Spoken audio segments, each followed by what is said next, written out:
Setelah Kangjeng Nabi Muhammad teu aya, para sahabat teu aya, tabiin teu aya, diangkat ku Gusti Allah. Kumaha Allah? Imam Syafi'i diangkat. Narfa'u darajati man nasya. Kaulah menghendaki Syafi'i supaya naik di permukaan bumi untuk menjadi pelita hati. Imam Maliki, Imam Hanafi, Imam Hambali, kehendak kaulah cek Gusti Allah. Beres, Tuhan Syekh Abdul Qadir diangkat ke permukaan bumi untuk menjadi penenang, untuk menjadi pelita hati. Kumaha kula bae cek Gusti Allah, ulah nyaon-naon sia mah. Tuturkeun cek Gusti Allah. Belah dieuna wala para wali sanga, islamkeun Indonesia wahai para aulia. Cek Gusti Allah, maneh teh kuai geus jadikeun kakasih. Islamkeun. Perang berbagai kerajaan-kerajaan dengan kerajaan nu aya di urang. Lain perjuangan leutik. Wali sanga berjuang di urang teh melawan Majapahit, melawan berbagai permusyrikan. Diteruskeun ke Banten ka dieu Tuan Sultan Banten Syekh Maulana Hasanuddin. Boh perangna luar biasa, kumurni hatena. Kehendak Allah narfa'u darajati man nasya. Tidinya terus ka belah tek angkat deui Syekh Nawawi. Dunia oyang ayana Syekh Nawawi. Ketika tarung di Mesir, ketika tarung di Mekah, Nawawi nuleutik orang Jawi, tetapi kemampuanana luar biasa. Nyahoeun dunia kabeh sebab kumpul kabeh di Mekah, Turki, Yaman, Mesir, nyahoeun kabeh, Irak, Iran. Ketika muncullah Syekh Nawawi tanar Ajawi, muncullah dengan berbagai karangan-karanganana, diakui dunia Syekh Nawawi teh narfa'u darajati man nasya. Beres Syekh Nawawi, Syekh Astawi caringin untuk Banten mah luar biasa. Jawa kaditu Kiai Hasyim Asy'ari untuk Jawa luar biasa. Kadieu ka tengah, terus Kiai Muslim Meranggen Demak luar biasa teh. Narfa'u darajati man nasya. Belah dieuna teh aya Abuya Dimyati Cadasari, aya Ki Bustomi lumayan, lain lumayan pohara teh. Waridat alhamdulillah kiaina arasup Golkar. Ya Allah ya Rabbi, teu kadenge kurang jituna dakwah di Abuya mah cicing bae, tapi loba jelema anu sujud mun carak sujud mah dihareupeunana. Di dieu almarhum ja biasa bae kadeuleuna mah, tapi masya Allah aya sabaraha puluh mungkin ratus asup Islam di leungeun almarhum. Coba eta biasa bae korenganan melalui batin tadarru jeung tafakur ka Gusti Allah. Memang saatna model kitu. Nah, nu mantak Gusti Allah teh mere cara dakwah teh disesuaikeun jeung kaayaan kaumna. Kaum Kangjeng Nabi Musa guaraga ilmu sihirna dibere Kangjeng Nabi Musa tongkat anu ngaleuwihan tina sihir. Kangjeng Nabi Ibrahim lantaran najamin ahli perbintangan, Kangjeng Nabi Ibrahim dibere nuluhkan perbintangan. Kangjeng Nabi urang Kangjeng Nabi Muhammad jarago jasa sajana, jarago jasa bahasana ahli sastra orang Arab teh turun Kangjeng Nabi diberelah Al-Qur'an. Di zaman Kangjeng Nabi Sulaiman jelema teh mengagungkan harta saat eta, dibere harta nu berlimpah Kangjeng Nabi Sulaiman untuk meluluhkan umatna. Terus bae saat-saat mana Gusti Allah dek narfa'u darajati disesuaikeun, tinggal kuari urang teh dahaga hayang aya ulama secara nasional anu bener-bener teu pernah melirik sebelah mata kana dunia, paling kedua sabelah masa etik ya saha ieu urang coba pantau Jawa Timur saha, Jawa Tengah saha, Jawa Barat Bandung saha, Banten saha, nyebrang kurang ka Lampung saha. Oh barang di Lampung gede bener aya gajah malulu. Nah nyebrang urang ke Kalimantan, urang nyaho di Sambas teh di dinya teh wah pabrik wali-wali Allah. Ki Khotib Sambas orang Kalimantan, berarti di Kalimantan sorangan, kerajaan Kalimantan sorangan adalah wali-wali Allah. Teropong kurang kuari ke Kalimantan, mana wali-wali Allah na?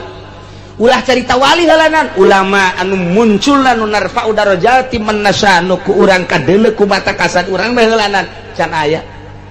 Malaysia orang nyebrang kadinya setik di Malaysia, coba baheula teh aya Habib Abdullah di Malaysia teh anu ketika kahuruan jadi deui tokona teh pateuh kuari. Nah ieu di Malaysia nyebrang urang coba ka ditu ka Thailand, jadi Thailand teh aya pengarang amil di Thailand eta nu kurang dibaca teh eta amil ilaman la amil pinah wibiatu amilin pan karangan karangan lain urang Indonesia eta teh urang Thailand coba deuleu ku di Thailand cangcing gua ari coba eta pan lain lalagaan dibaca pan ku urang ya Allah ya Rabbi dimurodan ku Syekh Nawawi nyebrang urang ka Korea kuyak malulu di Korea terus nyebrang dunia urang ningali sekup letik sekup gede mana kuari ketika aya Osama bin Laden pohara dunia ngageter dunia teh aya Saddam Hussein kitu emang Allah mah nyieun tokoh-tokoh teh nu bakal ngagempur kafir teh ngageterkeun dunia. Ketika naik Saddam Hussein jelema nu lahir ke alam dunia ku simpati-simpatina dingaranan Saddam Hussein sanajan kuarina eueuh kumisan jeung kunyin Saddam bae. Sabaraha ribu saat eta 1000 manusia di dunia nu terdeteksi langsung dingaranan Saddam Hussein.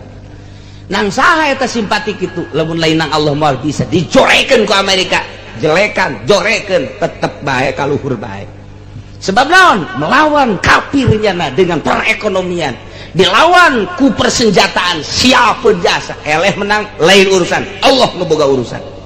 Berlanjut datang ka kuari nu mantak apakah kuari peperangan Irak jeung Amerika teh bisa dicicingan ku Amerika teu bisa. Satu jengkal tanah Irak tidak akan diberikan kepada Amerika kitunya nama tah sumpahna satu jengkal tidak akan bisa selama masih kena ada manusia-manusia di Irak tidak akan diberikan. Cenah-cenah nyeun anyar kedutaan bikin aja untuk kemaslahatan nyieun nyanakan di ditu dan lain sebagainya gedung-gedung dan lain sebagainya pertahanan lagi ieu cek urang Irak tidak masalah kayak di bom ieu ku kami tenang bae tah urang Irak teh boga kos kitu. Masya Allah iyalah negara 1001 malam Vina Panduwinata atau mau kos itu mah nyete siapa tuh nyaho sarige mana ya taina Ibrahim mana qaumihi narbau darajat kami ngangkatkeun darajat manasa ka jelema nu ku kami dikehendaki. Inna rabbaka hakimun alim sanyana pangeran anjeun Muhammad maha bijaksana dina dadamelanana alimun maha uninga bi khalqihi terhadap makhlukna. Rusak kuari dunia khususnya Indonesia kehendak Allah ulah bingung kehendak Allah kabeh tenang urang salat kehendak Allah kabeh ge alimun maha uning hakimun maha bijaksana.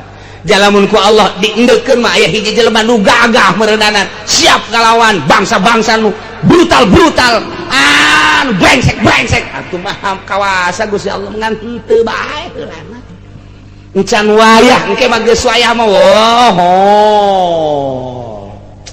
keluar ti pertapaan nyana langsung aya di luhur awang-awang kaula cek manehanana ia adalah turunan Ki Sempar antum atas tapa di Gunung Karang tas neureun sumur 7 batur kula aya 3 hiji si Udel kadua si Gareng kaula ngaranna si Cepot ya ieu kebakang emang kumaha gitu. Pewayangan eta adalah suatu lambang-lambang manusia anu keur berjuang kumalandang di alam dunia, anu jadi Semarna, anu jadi Cepotna, anu jadi Garengna, anu jadi Gatot Kacana, anu jadi Samiajina, anu jadi tuh siapa nyaho bae Dorna cenah hese tok nonton mah sekarang itu bae cenah kieu nya aing mah nya oge di kitab campur jeung nonton setik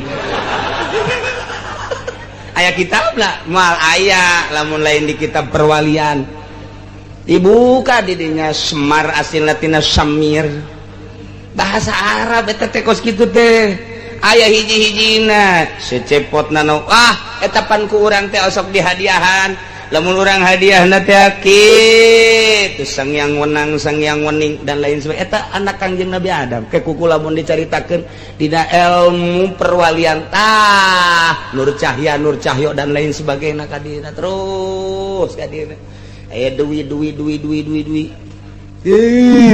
eta kan dibedakeun ngaranna doang anak Kangjeng Nabi Adam na diganti ngaranna terus Kangjeng Nabi Sis kan diganti ngaranna ieu teh dek diasupkeun kana perwayangan jang naon jang ngalambangkeun manusia-manusia nu hirup Ki Haji anu ngredit ieu contona Kiai Agung aya contoh-contoh dilambang-lambangkeun masyaallah teman-teman kudu nyaho engke cara-carana ieu sinom ieu kinanti ieu terus kabelah dia